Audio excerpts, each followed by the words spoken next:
예, 안녕하십니까. 예, 저는 정선아리랑 연구소장 진용선이라고 합니다. 저는 1990년대부터 우리 민족, 특히 강원도 사람들이 해외로 이주한 경로를 따라다녔습니다. 그래서 오늘 첫 번째 1차 시에는 강원인의 이주와 디아스포라에 대해서 한번 생각해보는 시간을 갖도록 하겠습니다.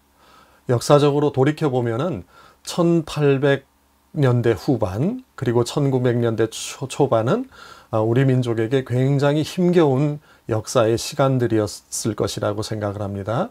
1800년대 후반에는 기아와 그리고 또 배고픔, 또 농사가 되지 않아서 우리 민족들은 살 길을 찾아서 곳곳으로 떠나야만 했던 그런 현실이 있었습니다. 1860년대 후반에 우리나라 사람들이 이주한 곳은 중국 만주 땅, 그리고 연해주, 그리고 1900년대 들어서 하와이와 또 멕시코, 또 1921년에는 쿠바로까지 가는 그러한 많은 역사 속에서 우리나라 사람들이 해외로 이주를 했습니다. 왜 이주했을까 가만히 생각을 해보면은 역시 배고픔 때문이지 않았나 그런 생각이 듭니다. 제가 중국 역사를 공부하면서 또 중국 조선족 역사를 공부하면서 중국 경내에 살고 있는 조선족이 얼마나 될까라는 생각을 해봤습니다. 2010년도에 중국의 인구 통계를 보니까 중국에 살고 있는 조선족은 약 186만 명에 이르렀습니다. 엄청나게 많은 숫자죠. 180만이 넘는 사람들이 왜 이 땅을 떠나서 중국으로 가게 돼서 중국 곳곳에서 살게 되었을까 하는 생각을 갖게 됐습니다. 가만히 생각을 해보면은 중국의 조선족들의 분포를 보면은 길림성에 한 70만 명이 넘는 사람이 삽니다. 그리고 흑룡강성에 30만 명 정도, 그리고 요령성에 25만 명 정도, 그리고 나머지 북경이라든지 청도라든지 또 위해라든지 심지어는 내몽고 자치주까지 들어가서 우리나라 사람들이 살고 있는 모습을 보게 되었습니다. 특히 길림성 내의 연변 조선족 자치주에는 대부분의 우리 민족 약 40% 가까운 우리 민족이 그곳에서 살고 있습니다. 그곳에 살고 있는 우리 민족들은 17세기 중반부터 떠나기 시작해서 특히 일제가 우리나라를 강점한 1910년대 이후에는 많은 사람들이 중국으로 이주해서 그곳에 정착한 후손들이라고 할 수가 있는 거죠. 17세기 중반부터 1910년까지를 전기 이주 시기라고 얘기를 하고 1910년 이후부터 1949년까지를 후기 이주 시기라고 이주 역사를 구분할 수가 있습니다. 그런데 1627년 정묘재란과 또 1636년 병자호란 당시에 우리나라 사람들이 청나라에 많이 끌려갔습니다. 그런데 그 사람들은 그곳에 살면서 정착을 했지만은 그들은 이주라고 할 수가 없는 게 되죠. 포로가 되어서 끌려가서 그곳에서 동화된 채 역사 속에서 사라졌습니다. 그런데 우리나라에서는 1600년대 후반 들어서 대흉작이 들게 됩니다.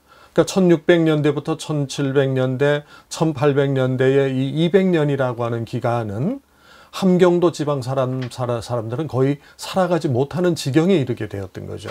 그래서 우리나라 사람들이 그쪽으로 이주를 해서 아침에 들어가서 농사를 짓고 저녁에 돌아오는 거. 이걸 조경목이라고 하고요. 그 다음에 봄에 들어가서 농사를 짓고 가을에 들어오는 춘경축이라고 하는 이런 현상이 계속되었던 겁니다. 1677년에 백두산 이북의 천리에 해당하는 그 어마어마한 영토를 청나라에서는 봉급령을 내려버리죠. 우리나라에서는 청나라 정부의 요구를 받아들여 가지고 육진 또 사군을 통해서 그쪽으로 넘어가는 조선 사람들을 처형을 했죠. 그런데도 배가 고파서 굶주려 죽느니 가다가 월경을 해서 거기서 땅 한 곳에서 농사를 지어서 먹고 살다 죽는 게 낫다라는 생각을 조선 사람들이 갖게 되었던 거죠.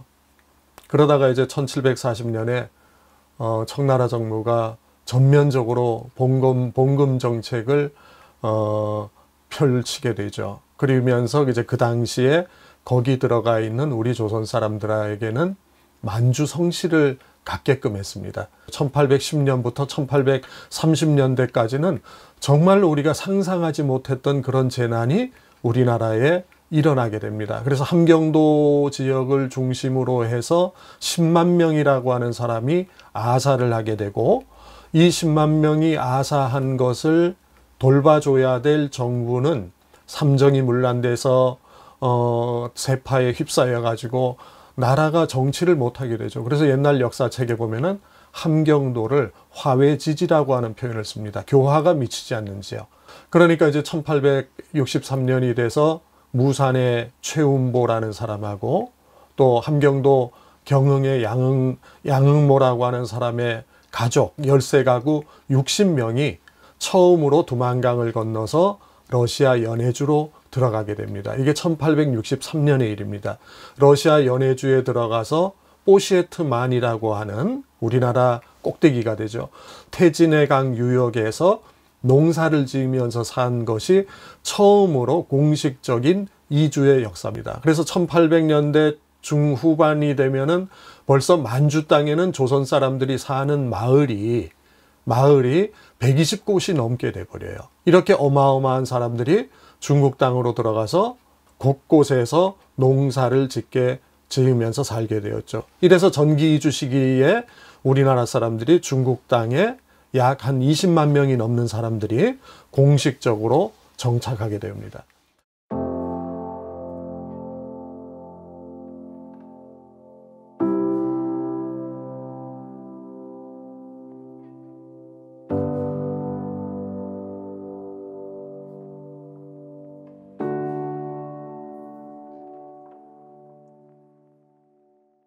예, 1910년 경술국치 이전까지 우리나라에서 만주로 넘어간 사람들이 약 한 27만 명에 이르릅니다. 경술국치 이후부터 1949년까지 후기 이주 시기에도 여전히 우리나라 사람들이 만주 땅으로 넘어가게 되죠.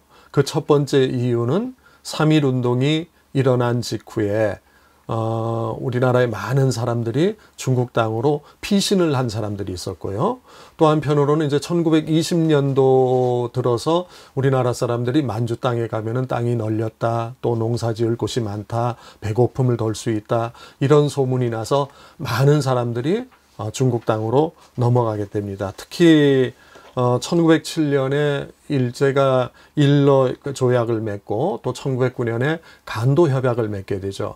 일제는 그 간도 지역에 대한 조선인들의 개척 이주를 허용을 하게 됩니다. 개척 이주를 허용했다라고 하는 것은 우리나라 사람들이 개별적으로 넘어가는 것이 아니라 집단으로 넘어갈 수 있는 토대를 마련했다는 거죠. 특히 벼농사가 시작이 되면서 만주 땅에서 벼농사가 시작되면서 우리나라의 남부 지역에 사는 또 강원도 지역에 사는 벼농사를 잘 짓는 사람들을 일제는 끌어들여서 만주 땅에 가면은 호박도 집채만하다라는 표현을 쓸 정도로 땅이 좋다고 소문을 내기 시작을 했죠. 그래서 이제 전국 곳곳에서 사람들을 모아서 만주 땅으로 다 이주하는 계획을 세우는데, 이것이 이제 조선총독부하고 만주척식공사하고 같이 추진했던 100만호 이민 계획이라고 하는 터전하에서 이루어졌다고 하는 걸 볼 수 있습니다. 중국에 가면 지금도 이런 얘기를 해요. 논이 있는 곳에 조선 사람이 있다. 이 말은 거기가 청나라 땅이었을 때는 논농사를 짓지 않던 아주 황폐한 땅이었거든요. 그런데 조선 사람들이 들어가서 농사를 짓기 시작하고 그 농토가 황폐한 땅에서 논으로 바뀌어버린 겁니다. 그래서 지금도 중국에서는 수전, 즉 논농사 하면은 조선 사람 이렇게 얘기할 정도로 조선족은 논농사에 능하다라고 이렇게 인식이 됩니다.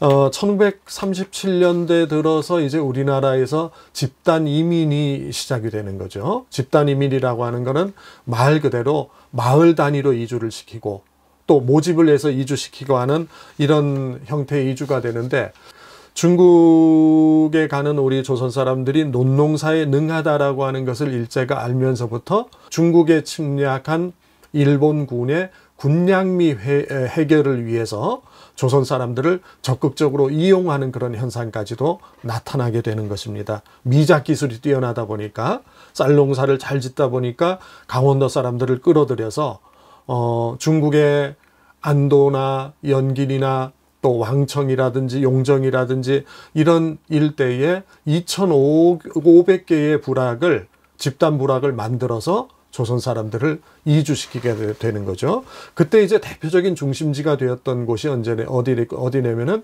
백두산 아래쪽에 있는 안도현이라고 하는 곳입니다. 이 안도현이라고 하는 곳에는 약 30%가 넘는 사람들이, 조선 사람들이 몰려 살게 되었는데, 그 배경에는 안도라고 하는 곳이 일단은 땅이 굉장히 넓고 노는 땅들이 많았었어요. 이제 그 당시에 왕청과 안도를 중심으로 해서 1937년 1차 이민, 또 1938년 2차 이민, 또 3차 이민, 1939년까지 강원도 사람들이 많이 가게 되는 것입니다. 그래서 안도라고 하는 곳이 지금도 강원도 이주민이 많이 사는 곳이어서 사람들이 그런 얘기예요. 여기 조선족은 강원도가 토백이다라는 표현을 씁니다. 그만큼 안도 지역에는 강원도 사람들이 많이 이주하게 되는 것입니다. 지금 현재도 보면은 강원촌, 원주촌, 김화촌, 이런 촌에 강원도의 이름을 갖고 있는 촌, 이런 모든 마을들이 모두 다 1937년에 또 1938년, 39년 사이에 형성되었다고 볼 수가 있고요. 강원인은 중국의 역사 수립기에 있어서 굉장히 중요한 역할을 했었죠. 공산당에 참여하기도 했고, 또 1946년부터 4년 동안 이루어진 그 중국 내전 시기에 중국 공산당, 즉 해방군이라 그랬죠. 중국 해방군에 참여를 했고, 또 6.25 전쟁 시기 중국에서는 항미 원조라고 하는데, 그 항미 원조 때는 중공군에 가담해서 고향 땅을 직접 밟기도 했었어요. 제가 만났던 조선족 한 분을 얘기를 들어보니 그때 이런 말씀을 하시더라고요. 자기 고향이라고 하는 곳에 총칼을 들고 지나가니 굉장히 마음이 씁쓸하더라, 그런 표현을 쓴 적이 있거든요. 어쨌든 이것은 우리가 이주의 역사 속에서 빚어진 하나의 현상이 아닌가, 그런 생각이 듭니다. 그래서 1952년에 중국에 사는 강원인을 비롯한 조선 사람들은 모두 조선족이라고 하는 이름, 즉 중국 56개 민족의 하나의 구성원이 돼서 지금도 살아가고 있는 것입니다.